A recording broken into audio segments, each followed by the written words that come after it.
This is the Sideline Slice, presented by Valentino's Pizza, the official pizza of the Huskers. Here's your host, Jessica Coody, and Huskers Radio Network analyst, Jeremiah Sirles.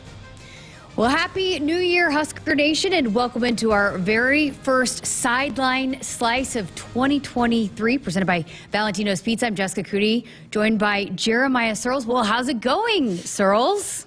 It's good. You know, we had a really good Christmas over here at our house. My parents came to town. My brother was in town. My wife's family. We hosted the whole thing here at my place. I think we had 18 or 19 people over here. I smoked a 10-pound prime rib, and we ate all of it. So I was about to say, you probably ate good. Oh, yeah. Oh, yeah. I am very fat and large and in charge right now, but, man, I'm happy. If you have a chance, you should always go to an offensive lineman's house for holidays, right? Oh, just any time, any meal. It doesn't matter. It doesn't have to be holidays. Any meal is a good meal at an offensive lineman's house. And you're now an expert at putting together bikes? Yes, I am an expert at putting together bikes. My son got a bike, which was great. My daughter got a little play kitchen, you know, so I got the whole, you know how you got to put together, it's like a rite of passage as a dad to have to put together all your kids' stuff the night before Christmas. So it was a lot of fun. And that's not even their favorite gifts. They're big ones, right? No. Yeah, the big ones are never the favorite gifts. You know, my kids, the number one gift this year was backpacks. My wife got them backpacks to carry around when we go places. But now it's just from ferrying toys from one room to another, which in reality just means I get to pick up 2 rooms now instead of 1. So, you know, just good gifts all around. Oh, that's awesome. Well, we haven't talked to you since signing day, and we have new additions to the coaching staff. So I guess let's start with signing day, because you were on our show a year ago and were a little bit concerned that they did not bring in any offensive linemen. But, hey, they addressed that need, both offensive line and defensive line this year in this class that they're bringing in. Yeah, you know, and you heard Coach Rhule talk about it, you know, especially on the offensive and defensive lines. It's really hard to just go out and find a stud in the transfer portal or find like a guy that can come in and be a day one starter for you. Those lines of scrimmage are developed from within the program. And you have to start by getting those guys out of high school, and you get them into your program, and you start developing them in the weight room. You start developing them in the meeting room, through practice on the scout team, and then eventually they grow up into being starters. You know, that's what it's been forever and always, and I think that the starting of the transfer portal, everyone thinks they can get the quick fix, which at a lot of positions you can. But at the offensive and defensive lines, it's just not a thing you can do. And you're seeing the teams that are having great success having the Michigans, the Ohio States, the TCUs. I mean, Georgia, look at the programs that are in the college football final. All of them have offensive linemen that have been there their entire career. Yeah. You know, so that's a big piece. Matt Rhule knows about that. No, it's just something that had to be addressed, and I'm really glad that they immediately got to addressing it. Yeah, and you and I dove into that a couple podcasts ago about how, you know, a lot of times, because programs don't let offensive linemen go, so it's just not, you look at the portal, and there might be a ton of wide receivers and running backs and quarterbacks and defensive backs, but it's just not one where you can just completely rebuild an offensive line from the portal. And so, you know, we also kind of talked about too, like you came in with a group, and that was a group that you were developed together, and it's not something you expect these offensive linemen to come in and play right away, but just the importance of getting, you know, a good solid group that you move throughout the program together. How big is that? Yeah, it's huge. You know, not just huge for the team, but it's huge for you as an individual. It's huge for you as how you become friends and lifelong friends. I mean, I'm going to Jake Cotton's wedding in Milwaukee, Wisconsin this weekend, who's a guy that we played with in Nebraska, who's been one of my best friends ever since. And it's going to be a giant reunion of a bunch of old linemen. You know, it's going to get a little out of control, but that's okay.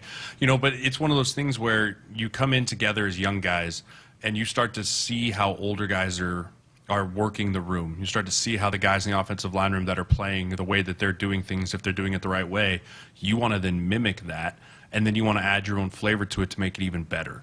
And that's what made our O-line room so special my senior year is, you know, we had 5 starting seniors that had been together through everything and watched the guys in front of us and learned and grew, and it really helped having the same coach for all 5 years. You know, that's a big piece of it too. And so just getting some consistency put in these guys' lives, I think is going to be really important. But again, that comes in with being consistent of who's around you too, of your peers, not just who's coaching you. Listen, you've maintained since you've been on our networks that, hey, once you play, that's when you'll learn the names and learn about their history. But did you do any research on this signing class? Do you have a favorite or a standout that you're excited about the most? You know, I don't necessarily have a favorite. You know, I think I think the in-state kids are probably my favorite. Yeah. Just because there's something about keeping the talent home. You talk about, you need to draw a 100-mile circle or 200-mile circle, whatever it is, around your university, and no one leaves your backyard. You need those kids. And I know that there's even some kids that are coming that are walk-ons that probably had opportunities to go other places that want to do this. They want to wear the N. That's what they want. That's what they've wanted since they were little kids. And those guys are so important to your program. I think of guys like Spencer Long. I think of guys like Jake Long, Brandon Chapik, Brett Maher, guys that are incredible athletes, and they were incredible, and they're playing in the NFL, and they were all walk-ons. And so I just love the emphasis on keeping kids in state.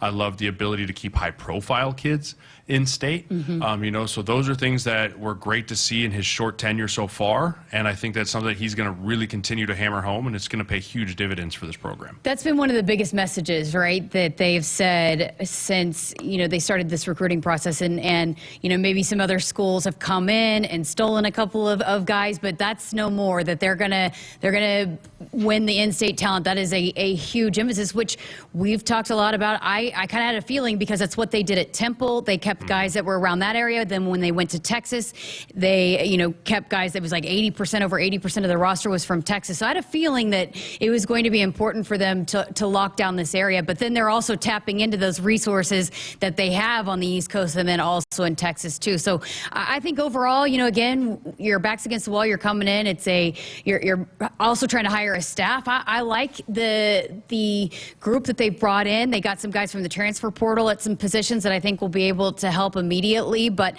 I think there's a lot of excitement, and you could tell this is a young staff and they're eager to recruit, and they're having a lot of fun, it seems like, doing it. Yeah, that is one thing I think that it's not good nor bad. It's just a surprising move by me how young the staff actually really is, especially on the offensive side of the ball. I think there's something to that. You're even seeing it a little bit in the NFL with the young head coaches, right? The Zach Taylors, the Sean McVays. There's something about the connectability, I don't even know if that's a real word, of allowing these guys to go into these high schools and to connect with these kids. I mean, you might be talking to an 18-year senior. I'm pretty sure our wide receivers coach is 23 years old, 24 years old. So, he's only 5-6 years older than these guys. So there is still that relatability factor of, hey, I was in your shoes. I know what you're going through. I can help with that, which I think can really help in our recruiting at times. So that's something that I'm really excited for the approach that Coach Rhule's taking there. And you can tell they're hungry. When you got a young guys, and the other thing, they probably don't have a lot of families. They're not married with a bunch of kids, so it's really easy for them to just drop everything, get on the road, and go and do whatever it is to grind on the recruiting trail, because that's what college football is right now. It's bringing top-level talent. It's bringing top-level guys into your program, which then translates over to success. So the harder these guys can grind on the recruiting trail, the bigger the process and the bigger the payout's going to be in the fall. Not only have they just been in their shoes, but they also been in their shoes playing for Coach Rhule. He's got, I think, 8 former players on his staff that played for Coach Rhule. So how big is that too? Just, hey, these guys understand what the expectations are from the top. It just seems like a staff that's 1,000% on the same page because they've either played for the guy in charge or some of the other, coaches that are on staff, or they've worked together before they came here. I think there's another piece of that, Jessica. It's a credibility thing. When you're being recruited, and I run into this problem with the agency all the time. When you're recruiting players, everyone's going to say the same thing. No coach is going to come recruit you and be like, I'm really just not that trustworthy. I'm really just not going to help develop you that much. Everyone's going to say, yes, you can trust me. Yes, I will develop you. I'm going to help you get to the NFL. But it's really a judgment thing at the end of the day to be able to, I believe this guy, do I not believe this guy? But when you have people that have played under him, played for him, coached with him before, and then they have now come with him to this new place, there's kind of an instant credibility that comes with that. Because you have to think, if you played for Coach Rhule and he sat in that same recruiting meeting that you're in and he told you the same things, but he didn't live up to those standards, you're not going to come back and coach with him. Right. You're not going to come back and go into business with the guy. So there's a credibility piece there of like, no, Coach Rhule promised me these things. He promised my family these things. He lived up to these things and probably exceeded in some of these things. And that's why I want to come back with him. So I think that's a great pitch. I love that there's former guys that are with him because it just really helps paint a clearer picture to families, to kids, to whoever's involved in these kids' recruiting processes of what Coach Rhule is and what his plan is moving forward. Family traditions mean great food. With treasured Italian family recipes passed down for generations, Valentino's has become Nebraska's classic Italian tradition for 65 years. We talked about some of the staff additions last time on the podcast, but we did not know an offensive line coach at the time. We now know the offensive line coach, and it's the one holdover from last year's coaching staff, Donovan Raiola. And, as much, hate and whatever questions that the offensive line got last year, Coach Raiola had he was dealt a lot of tough cards last season, and it was a group that he didn't recruit and came in late. And so I guess overall, your take on keeping on Coach Raiola? Yeah, I understand why there would be certain people that outcry that this was dumb, not a good idea. I can't believe we kept him, but you have to take a bigger picture approach to it. You talk about a guy like Coach Raiola who he had his starting left guard in Nuri get suspended before the season even begins. You lose your center to the NFL draft. You lose your starting left tackle to an ACL early in the season. You're shuffling guys around. You're moving dudes around. You lose your head coach 3 weeks in, who was he was the offensive coordinator. We can say him and Whipple were calling plays together. So you shift in offenses, and it's really easy to say, well, someone has to fall on the sword, and it's always the offensive line. Always. Why the easy is that? point. Because there's 5 of us out there, and it's really easy when things aren't going right to be like, yeah, well, you can't do anything with the offensive line. It's super easy. So I think that a little bit of he kind of fell into that trap of like, well, it's his fault. But I think the fact that I heard a lot of reports that players went to bat for him, to Trev, and that players went to bat for him with Rhule when they got hired, that speaks a lot of your trust in your coach and your belief in what he's doing, how he's doing things, how he's developing. I mean, he's shown that he's recruited some good offensive linemen this year, so there's a lot of promise to him. And, to be fair, you got to give a guy more than just a year to try and figure it out, in my opinion. You got to give a guy, you can't just implement your system and your techniques and everything in 1 year and expect that an entire offensive line that was pretty much piecemeal together and put together by duct tape to be able to succeed. So, I think this year will be a lot different. You get some pieces back, you get some of your players back, but I'm also excited to see how some of these young guys continue to develop over the last of the spring and into training camp, seeing that some of those depth pieces look like too. Yeah, and you talked about this too, about your time when you were here. You had the same offensive line coach. How hard is that for an offensive lineman to keep changing offensive line coaches? It cannot be easy. Like you would think that's a spot you want some continuity of who's developing you and all of the techniques and all of that. Absolutely. Yeah, it's not as hard as you think to just switch techniques. The hard part is you don't ever get to develop in that technique. You kind of become this jack of all trades, master of none, which in turn really doesn't help you develop as a player at all. It's like, yeah, I have all these different ways that I can set, but I'm not great at any of them. Yeah, I have a lot of different ways that I can run inside and outside zone and how I drop my foot or where I put my hands or all those things. I've been taught a lot of different things, but I've never got a chance to year after year after year keep doing it to where I've mastered that technique. Where it doesn't matter what the defender does, he has to beat me because I'm going to beat him every time with my technique. And when you see guys having to switch coaches and switch schemes and switch different, are we downhill, are we outside zone, are we short setting, are we 7-step dropping, all that stuff plays a factor in an offensive line's development.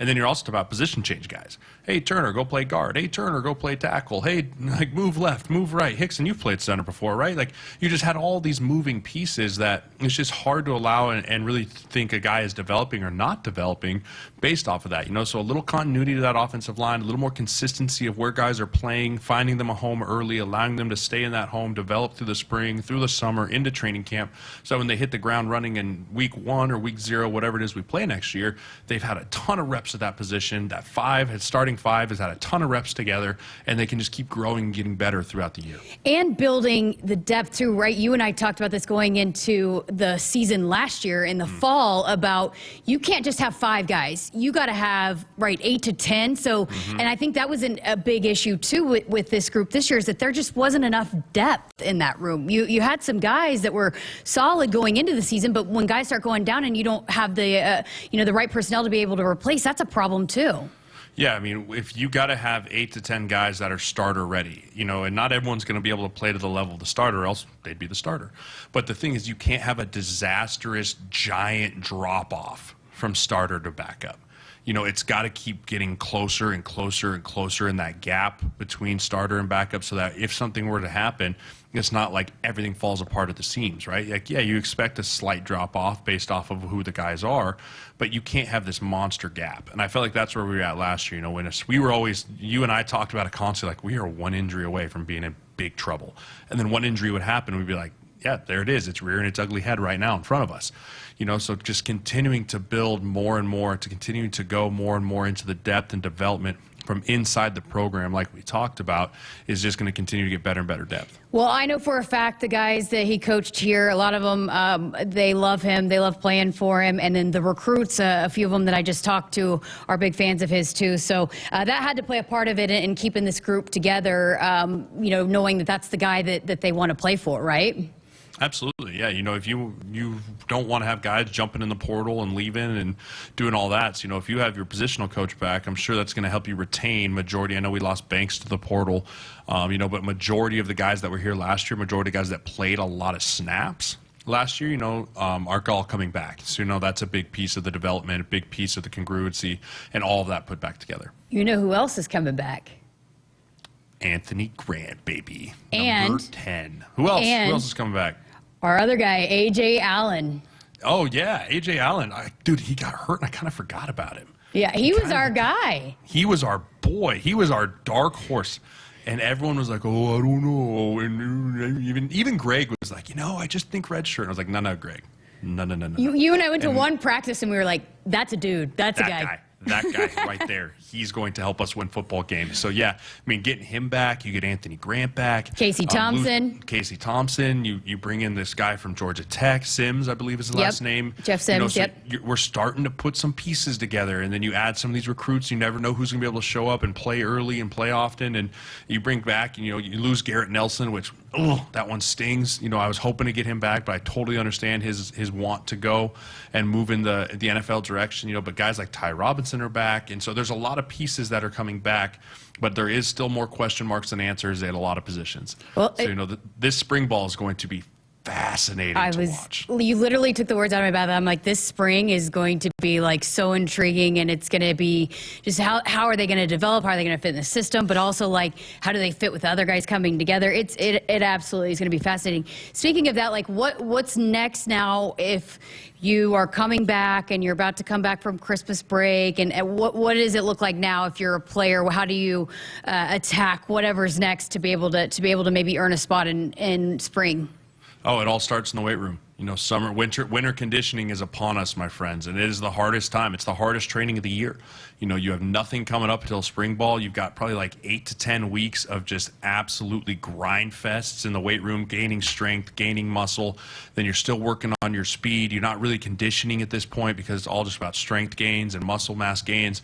So, this is a great time to start implementing what your weight room is going to look like. What program are you going to want to run?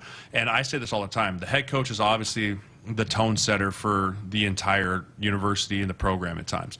It's the weight coach that fosters that culture. Yeah. It is the weight coach and the weight staff, because they're the ones that are with this team the most. They're the ones that don't have time limits on when they can be on the field and when they can't. They are with these kids 5 to 6 days a week for 52 weeks out of the year mostly. So these are the guys that foster the culture and really show what it's going to be. So I'm excited to kind of see how they run their program. I'll try and maybe sneak around in there and see what's going on. But I'm really excited to watch these guys grow in a different type of environment than they had in the last regime. To that point, so before I came here when I was at Oklahoma, we were working on a documentary on Bob Stoops and his tenure there. And a lot of those players, the year that they turned it around pretty quickly and won the national title. And they all said that, yes, Bob Stoops was a big part of that, and he gets a lot of the credit. But it should be like 1A and 1B. The strength coach, Jerry Schmidt, who actually was a product of Nebraska, graduated from here, got his strength and conditioning training right here where it all started, right? That he was just as big a key, if not, equally as big of a key as what Bob Stoops did to that turnaround and laying the foundation for winning the national title, and then what that program is today. Yeah, I'm telling you, it's a program setter. It's a program changer. I still think James Dobson was the best strength coach I ever had at any level, college or NFL. And I attribute a ton of success to because of the way he did things. I attribute some success to him as to why I'm successful in my professional career outside of football. You know, the way that you show up on time, you do things a little right way. You know, there's so much of that. He helped me become a man. You know, so those guys are so much more than just football, but all that stuff that he helps teach you on how to develop as a human being and as a man equivalates to wins and equivalates to good habits. All right, well, how about the Big Ten in the college football playoff? How about Michigan? Were you shocked? Oh, gosh, lay an egg, Michigan. What are you doing? You know, I felt like they just played TCU's game. They fell right into TCU's game. You know, I think TCU's whole idea was, you know, take this team into deep water. They hadn't been in deep water all year. You know, there was back and forth in that Ohio State game, but to go down like they did after the pick six, it felt like they were just got away from their game completely and started trying to play keep up. You know, and I'll give TCU a lot of credit on their fronts. I thought their offense and defensive lines played fantastic. Yeah. You know, you're talking about a team that's bullied just about everyone they've played in the Big Ten up front, a team that won the Joe Moore Award, had the Remington Award winner. You know, and there might be something to say they might have been, you know, smelling themselves, feeling their oats a little bit. You know, oh, we're Michigan, you're TCU, the Big 12's not physical, we're blah, blah, blah. You know, but it just goes to show you got to show up and you got to do it every single week. And credit to TCU and credit to that team for how they did things. But, you know, I think it was more about Michigan laying an egg than TCU actually outperforming them. I absolutely agree, and I think they probably came in a little too big for their britches, thinking this is going to be a cakewalk to a national championship. They overlooked maybe, hey, bringing your A game in the college football playoff, and TCU came and punched them in the mouth. And then I picked Ohio State. I mean, again, I'm the picks champion 2 years in a row, and so I knew that I had some picks to play with. At the end, nobody could catch me, and so I picked Ohio State. I was so mad they almost pulled it out. Kickers, man. I can't stand them. They're the worst. You know, you do everything right. You diss the kickers. But what a great game. You know, I think that just showed me how great of a game. All the bowl games so far have been really good. You know, the only really bad one's been K-State, Alabama. Other than that, I feel like they've all been down to the wire. But, you know, just to see Ohio State show up for the Big Ten. You know, I'm not the first to say I'm not a huge Ohio State fan, but, you know, the last few times they've been in that national stage has been a little bit embarrassing for them. You know, so for them to show up and do what they did without Smith and Jigba and, you know, Harrison getting hurt in that game was the biggest difference maker of all time because, my goodness, is he special. You know, but to see that type of game put on by Georgia, you know, I think that the difference between the Michigan team and the Georgia team was to overcome a little bit more of them not playing their best because they have so much more talent. Right. I slightly worry about TCU this week. I think Georgia is going to come in and they're going to say, listen, we almost got beat. We know we're better than what we played and we still were able to pull it off. Let's tighten things up here. Versus I worry about TCU's ability to hype themselves up for a second time. Can they play perfect a second time? Can they go out there and hit on all cylinders a second time? You know, I think that this game could be a bit more of a blowout than people think in Georgia's way. Who would have thought when, you know, again, when the college football playoff was instilled that it would be TCU would be the first team from the Big 12 that'd be playing for a national title? Right? Everyone assumed probably was Oklahoma, Texas. Or Texas, yeah. Or even Oklahoma State, you know? I mean, like, I don't know. I probably wouldn't have. But well, I mean, who would have thought that to go to the college football playoff was going to be Kansas State versus TCU in a Big 12 title game? I mean, it's crazy how quick some of these programs will be able to get themselves turned around.